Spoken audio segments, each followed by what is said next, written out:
Let's go through a fitting process and see if you can figure out how I should shoot. Let's see how we go. Is that good? Let's explain. A minute ago, before we started rolling, you talked about, let's just talk about the fitting process itself. Yep. You're not here to teach me how to shoot. Yep.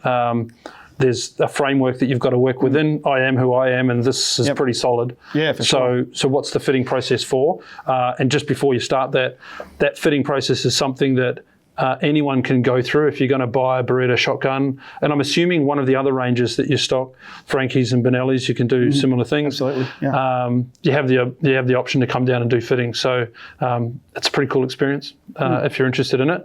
But tell us about it, because I know there's customizing. I use different words to you guys probably. Yep. I use the word customizing. I know I need a bead put in the middle of that. Yeah. Right? Is that part of fitting, or is that absolutely different? Yeah.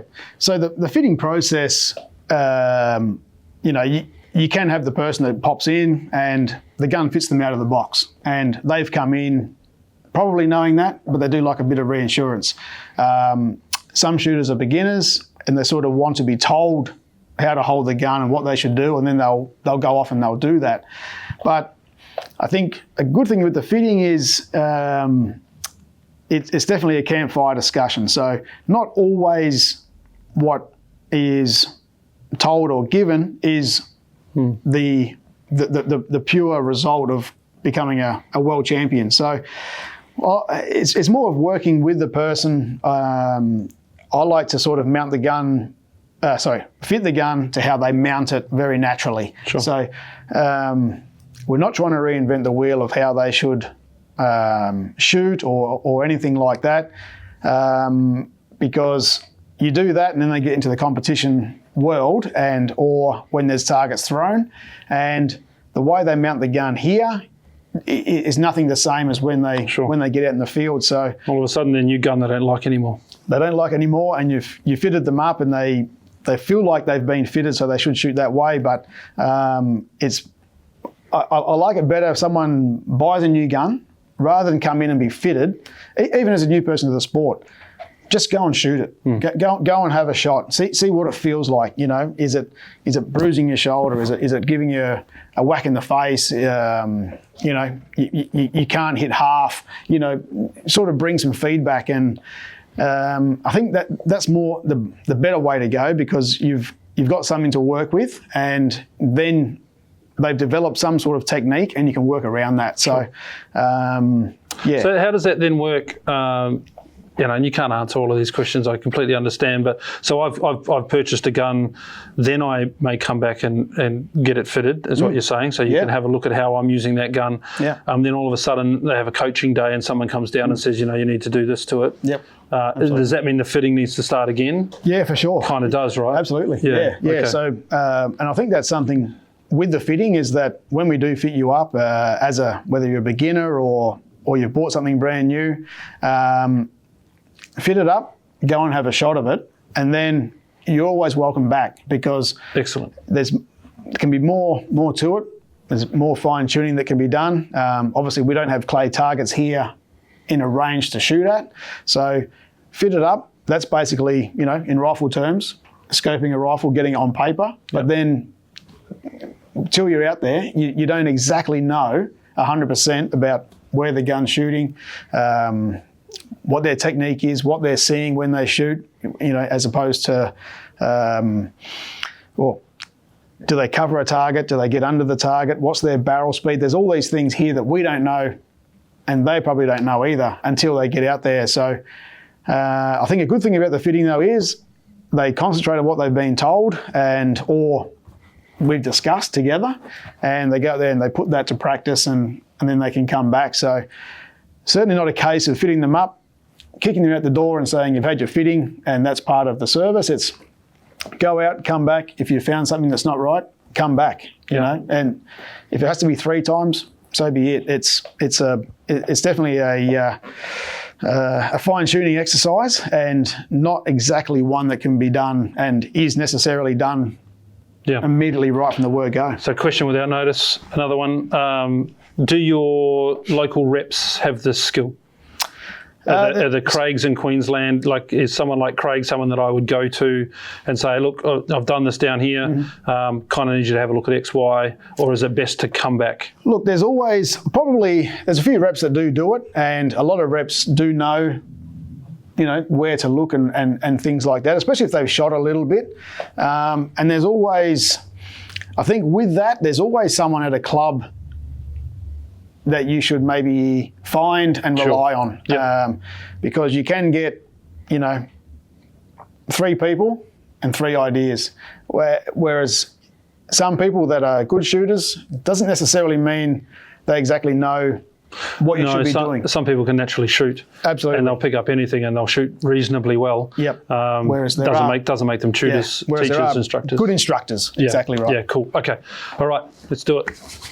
What do we do next? Let's put them together and we will... Want to put them both together? Absolutely, yeah. Don't be sort of shy. Too shy. Yeah, a lot of people, when they got a new shotgun, they'll hold that open and let that go. It's not a great idea. Just they'll do what? Sorry? They'll hold the top lever over, just like Oh, right. nice and gentle. But like a semi-auto needs to work. Same with a step rib. Yeah. Absolutely. So what do you want to see? So essentially, what we want to see is you mount the gun as you would.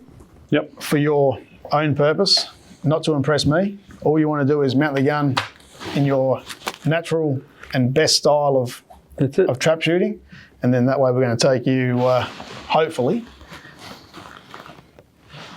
bigger and better things. So my first things that I see straight away is the stock's not a bad length, but your left hand for sure is a long way back. I know. I can't bring myself to have it that far forward. Yeah. Even halfway is somewhere about in there. Only because the further it is back here, pressure and more switchy, more twitchy swing. Somewhere in between is a more of a balanced movement to. Yeah, I see a lot of people hold way up. Yeah. And I've tried it. I always tend to come back to the middle. Maybe I was a bit far. Yeah. There's always no right or wrong, but as a but that's not uncomfortable if that's sort of. Definitely. And I mean, it is a pretty good length for you. Feels good. As I thought it might out of the box. A lot of these guns for a lot of people, it's like a men's size 9.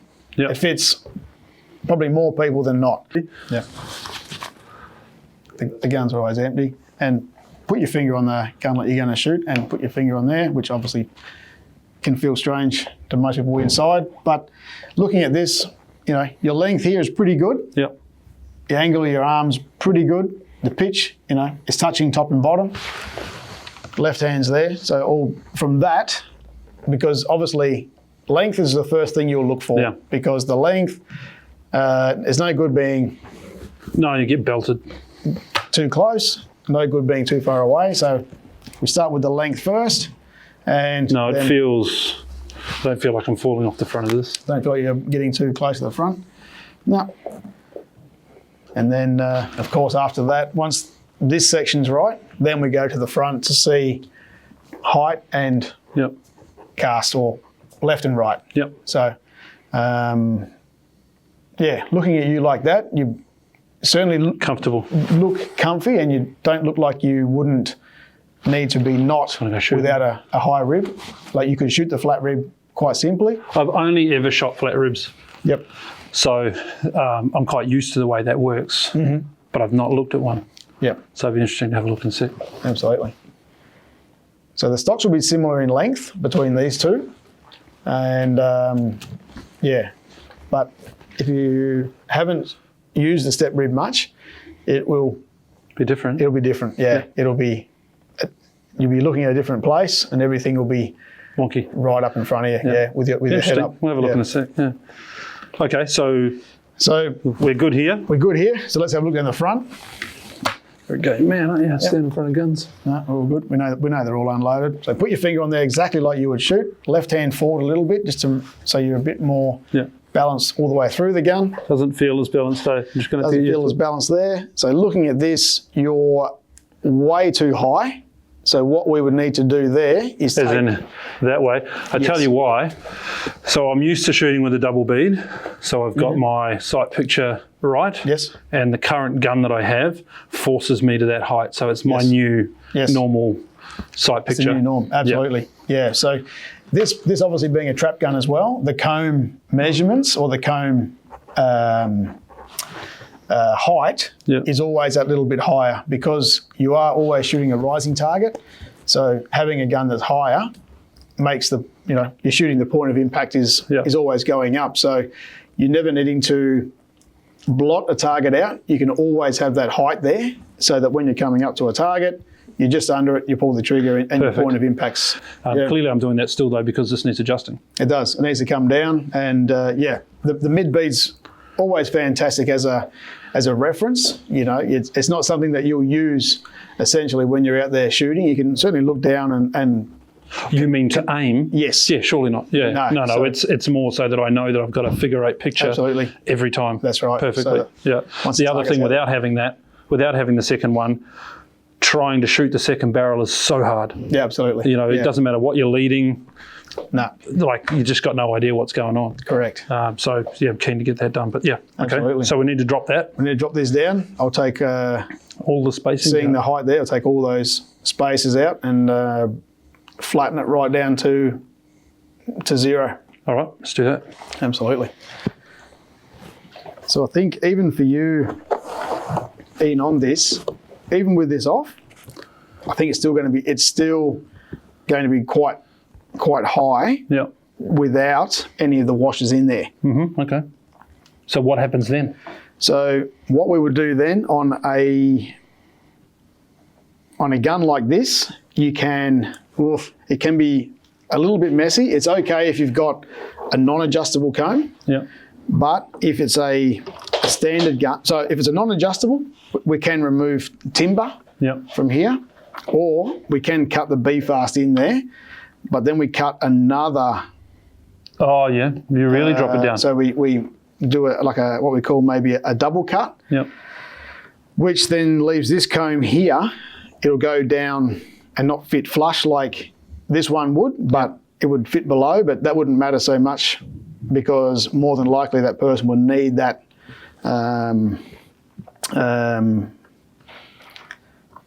comb to be raised anyway. But bringing this down here with those, 5 washers at each end, this will certainly get this down to a lower base. And with these guns, generally from the factory, or they do, as if it's got the adjustable comb in there, it's normally a lower piece at this section than what a non-adjustable gun would be. So the non-adjustable will be a little bit higher, whereas these are a little bit lower because you can always come up here. Yeah, sure. So, it's... Now, taking these out doesn't change our ability for sideways movement? No, not at all. No. So this purely does up and down. Yep. Everything vertical. Everything inside there. If we need to go left and right, we can certainly still do that with the 2 posts that are under there. You're pretty close to the middle. It's usually pretty straight. Yeah, I've found. Yeah, definitely. Okay, let's have another look. Absolutely. So with the amount of washers there taken out, it should feel considerably different in. Yeah, it's not in its height. Yeah. So this, of course, brings then your eye's relation to the barrel much more manageable. So before, as your eye sits high, of course, you see lots of rib. Lots of rib. Your gun shoots high. Almost looked like a 30-degree pitch. Yes, correct. Yep. So with this here, it flattens out a little bit, but so everything's still looking good back here. Left hand a little bit more forward.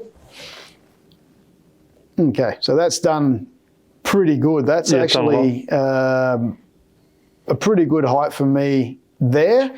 That's definitely something you could take out there and start from there. Absolutely. Yeah, and I see if I'm looking at the centre of that barrel, that second bead Yep. is going to make it.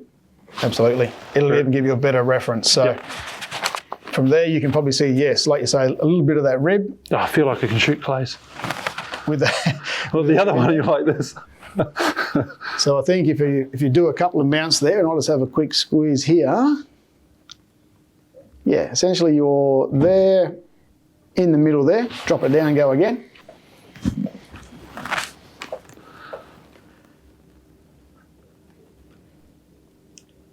If I was splitting hairs, you're perhaps just a little bit inside. Yep. So we just need to push that comb a little bit over. It's going to be about just getting used to the feel of it, to be honest. Absolutely, yeah. Yeah. And it's always hard once you've mounted the gun, changed it, and then mounted the gun. You always need to do a couple just so that you it looks so much better. Yeah. Amazing. Before just you like had that. a lot of airspace between the target. Yeah, I mean, it didn't stop us hitting targets, but it stopped me being able to have a consistent picture. And like I said, the second barrel was lost, which was important. Absolutely. Sometimes. So I'll just shift that comb just a little bit to the right, and then I'll have you, I think, right down the middle.